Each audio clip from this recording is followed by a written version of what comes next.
Sanal alışveriş şu anda tam anlamıyla güvenli bir alışveriş yöntemi diyemeyiz.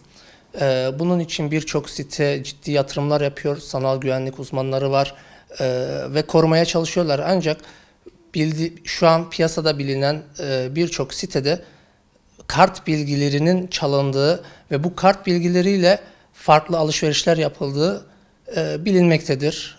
Bu bir gerçektir.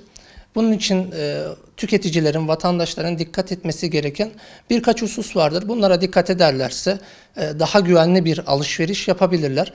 Bunlardan birincisi alışveriş yapacak sitenin araştırılmasıdır.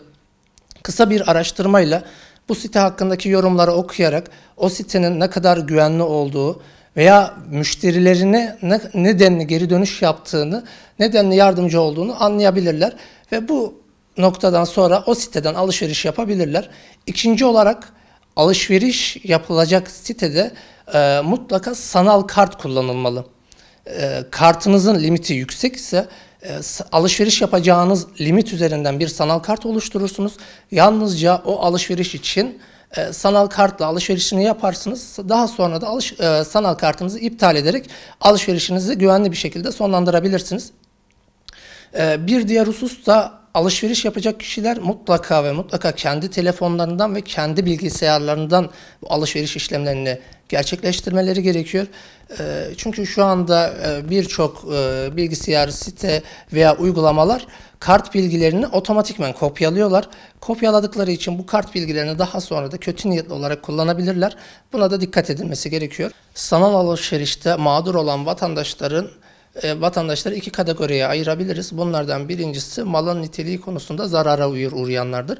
Malın niteliğinden kastımız da malın istenilen ölçüde gelmemesi, bozuk olması, kırık olması veya sitede belirtilen özellikleri taşımamasıdır. Burada vatandaşların öncelikle yapması gereken malı iade etmeleridir. 15 günlük iade süre hakları vardır. Bu hakkını kullanarak malın iadesini gerçekleştirebilirler.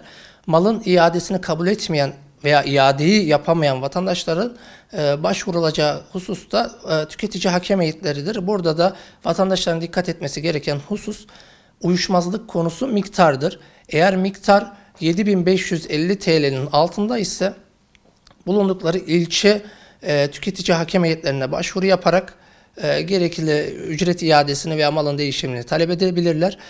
Miktar 7.550 TL ile 11.330 TL arasında ise il tüketici hakem heyetlerine başvuru yaparak bu malların iadesini, ücretlerinin iadesini talep edebilirler.